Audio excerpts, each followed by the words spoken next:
Hello everyone, so welcome to the next lecture of mole concept. And सबसे पहले start करते हैं जो प्रॉब्लम हमने प्रीवियस लेक्चर में होमवर्क के लिए दी थी। Find out the molarity of 1 litre of 93% H2SO4 solution जिसका डेंसिटी हमें गिवन है। तो सबसे पहले जब भी डेंसिटी से रिलेटेड प्रॉब्लम स्टार्टिंग में बच्चे सॉल्व करते हैं तो उनको दिक्कत ये आती है कि समझ नहीं आता कि ये परसेंटेज दिया है, डेंसिटी दिया है, मोलैरिटी पूछी है, मतलब डायरेक्टली ये समझ नहीं आता कि नंबर ऑफ मोल निकालने के लिए तो कोई इन्फॉर्मेशन दिख ही नहीं रही यहाँ पे। क्योंकि मोलैरिटी में हमें क्या चाहिए, हमें चाहिए number of moles of solute, ठीक है, divide by volume of solution in litres. तो वॉल्यूम ऑफ सॉल्यूशन तो चलो 1 लीटर हम ले लेते हैं। तो इसका मतलब हो कि अगर 1 लीटर ही वॉल्यूम है सॉल्यूशन का तो जो number of mole of solute है वही मोलैरिटी है, वही निकालना है आपको। तो आपको ये देखना है कि 1000 ml सॉल्यूशन में कितने मोल हैं। अब ये जो इन्फॉर्मेशन है 93% H2SO4 सॉल्यूशन, इसका मतलब क्या हुआ?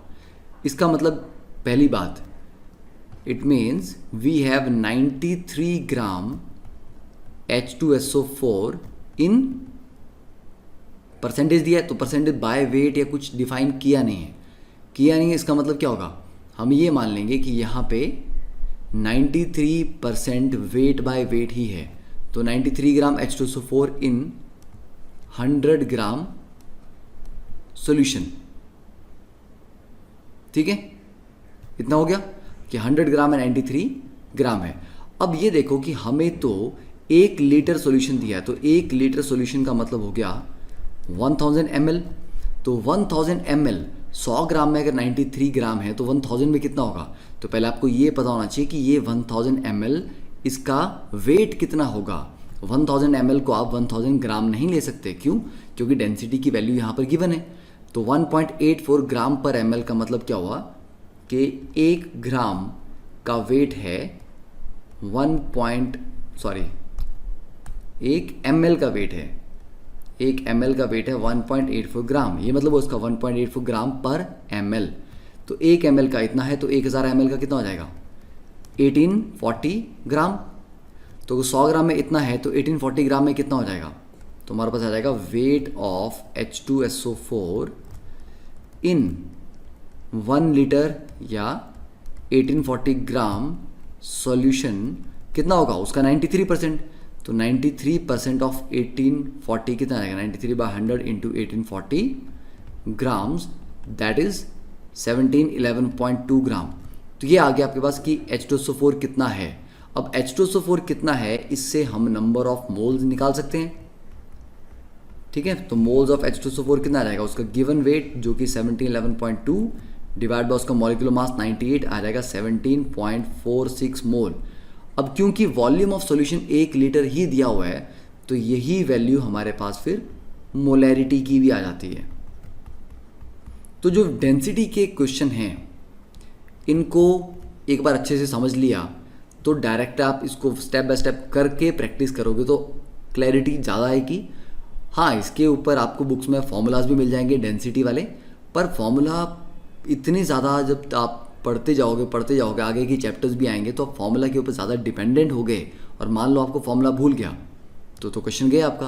बट अगर आपने बेसिक से किया है सॉल्व और फिर आपने फॉर्मूला भी याद किया था तो फॉर्मूला भूल भी जाएगा तो आप बेसिक से दोबारा उसको सॉल्व करके आंसर निकाल सकते हो। तो बेसिक ज़रूर आना चाहिए, कुछ भी भूल जाएँ तो फॉर्मूले पर डिपेंडेंस अच्छी नहीं है, राइट। तो ये क्वेश्चन क्लियर है, ठीक है। और दूसरी चीज़ जो हमने मोल्स के लिए देखो, मोलैरिटी आ जाती है number of moles divide by volume. तो यहाँ से हम ये भी बोल सकते हैं कि नंबर ऑफ मोल्स क्या आ जाएगा? Molarity into volume, right. तो मोलैरिटी इनटू वॉल्यूम अगर आप करेंगे तो वो आपको नंबर ऑफ मोल देगा, प्रोवाइडेड वॉल्यूम लीटर में है। और अगर हम नंबर ऑफ मिली मोल्स निकालते हैं, या सोचो कि मोलैरिटी तो दी है पर वॉल्यूम आपको मिली लीटर में दिया होगा ml में, तो ml में अगर आप उसको लोगे और मोलैरिटी से मल्टीप्लाई करोगे वॉल्यूम को तो मिली मोल आते हैं, फिर मोल नहीं आते। तो इस चीज़ का ध्यान रखें। Now next topic is the dilution. देखो, डाइल्यूशन का सीधा सा मतलब ये होता है कि हम किसी पर्टिकुलर सॉल्यूशन में सॉल्वेंट ऐड करते जा रहे हैं। जैसे कि एक गिलास में अगर आपने पानी लिया, उसमें 1 चम्मच नमक डिसॉल्व किया, 1 स्पून सॉल्ट। अब आपने क्या किया, उसका एक टेस्ट आ जाएगा, ठीक है, नमकीन होगा। अब अगर उसमें हम पानी बढ़ा दें, थोड़ा सा और पानी डाल दें, तो धीरे धीरे उसका टेस्ट कम नमकीन होगा। That is called dilution. तो जब आप सॉल्वेंट ऐड करते जाते हो, मतलब वो डाइल्यूट हो रहा है। डाइल्यूट होने का मतलब क्या हुआ, पहले एक पर्टिकुलर अमाउंट ऑफ सॉल्वेंट के लिए एक पर्टिकुलर अमाउंट ऑफ सॉल्यूट था, अब सॉल्वेंट बढ़ गया, सॉल्यूट उतना ही है, सॉल्यूट को कम नहीं कर रहे हम। हाँ, सॉल्यूट को कम करके भी आप कर सकते हो, पर डाइल्यूशन का वो तरीका नहीं है। डाइल्यूशन क्या है कि सॉल्वेंट बढ़ाते चले जाओ, तो amount of solute per unit volume of solution क्या होता जाएगा, कम होता जाएगा, ठीक है।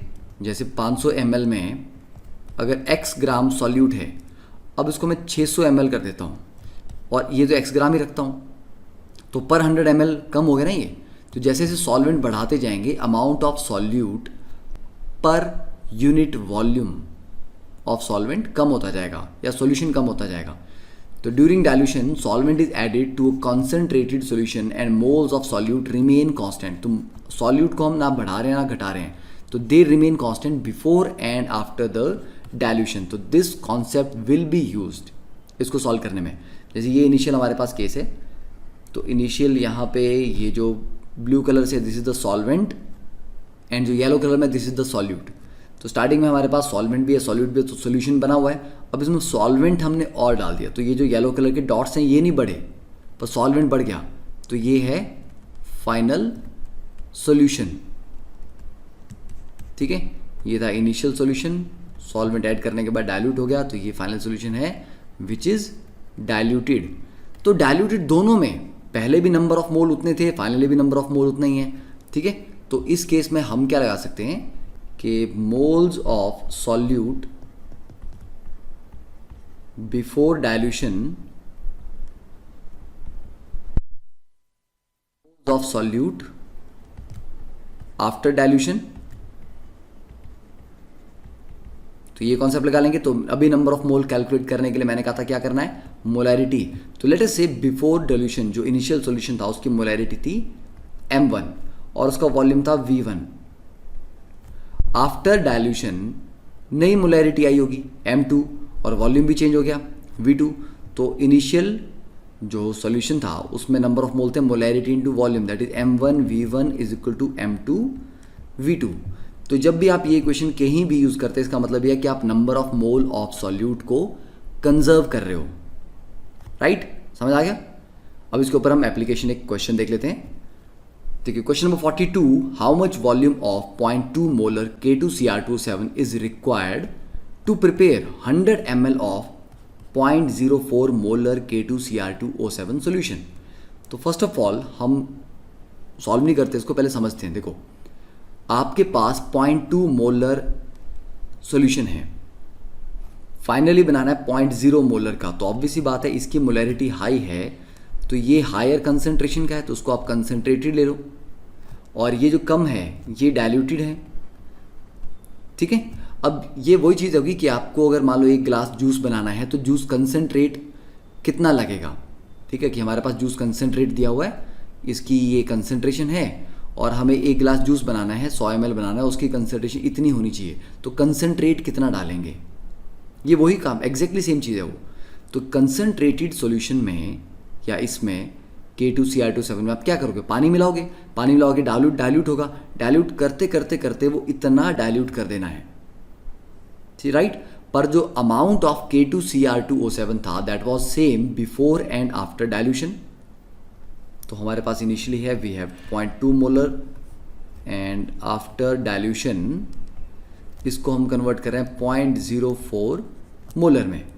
तो मोल्स कंजर्व होंगे सॉल्यूट के m1 v1 is equal to m2 v2। तो स्टार्टिंग में तो 0.2 इंटू जो वॉल्यूम थी वही पूछी गई है, तो इनिशियल वॉल्यूम अननोन है, फाइनली कितना होना चाहिए आपके पास 100 ml होना चाहिए, और वॉल्यूम सीक्वेंस में लिखते हैं, फाइनली मोलैरिटी कितनी होनी चाहिए 0.04 होनी चाहिए, और वॉल्यूम चाहिए आपको 100 ml। अब क्योंकि आपने ml में लिया है तो ये वाली जो वॉल्यूम भी निकलेगी सॉल्व करके, ये वॉल्यूम आ रहा है 20 ml, ठीक है। तो मतलब इसका सिर्फ 20 ml आपको चाहिए था, 100 ml ये सॉल्यूशन, मतलब बाकी का रफली 80 ml, ठीक है। हम एग्जैक्टली नहीं बोलेंगे क्योंकि मैंने कहा था वॉल्यूम्स कभी भी एडिटिव नहीं होती।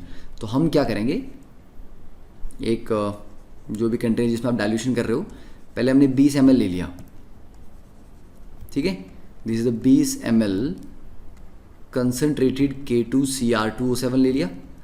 अब उसके बाद इस पर क्या करेंगे, पानी डालते जाएंगे हम जब तक वो 100 ml नहीं हो जाता, और मिलाते जाएंगे इसको, तो फाइनली वो इस कंसनट्रेशन का आ जाएगा। तो बस आपको ये बताना था कि कंसनट्रेट डालना कितना है।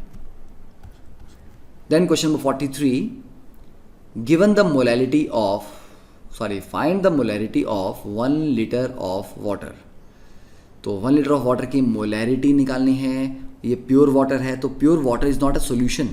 पहली बात तो ये आ जाती है कि प्योर वाटर एक सोल्यूशन तो नहीं है, इसकी मोलैरिटी निकालेंगे कैसे, और डेंसिटी दी हुई है। तो अगर ये सोल्यूशन नहीं है और फिर भी निकालना है, तो ये IIT JEE 2003 का क्वेश्चन है। तो हमें क्या करना पड़ेगा, हमें सॉल्वेंट और सॉल्यूट को सेम ही चीज़ मानना पड़ेगा, ठीक है। तो हम लिखते हैं कि सिंस इट्स प्योर वाटर, तो will take water as solute as well as solvent.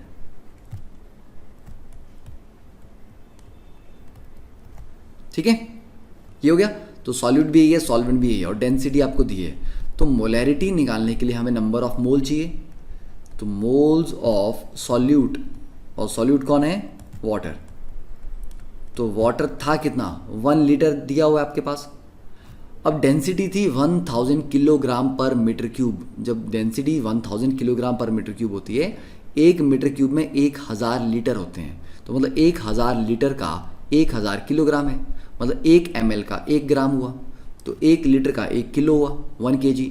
तो मोल्स कितने आ जाएंगे, गिवन वेट है 1 kg, that is 1000 gram, divide by molecular mass 18 gram, that is 55.55। ये आगे मोल्स ऑफ सॉल्यूट, और मोलैरिटी कितनी आती है, moles of solute upon volume of solution. तो वॉल्यूम तो ऑलरेडी 1 लीटर है, तो यही हमारे पास मोलैरिटी है। तो याद रखना, it's a very standard point कि प्योर वाटर की मोलैरिटी 55.55 होती है, इससे ज़्यादा मोलैरिटी का हम बना ही नहीं सकते। क्लियर।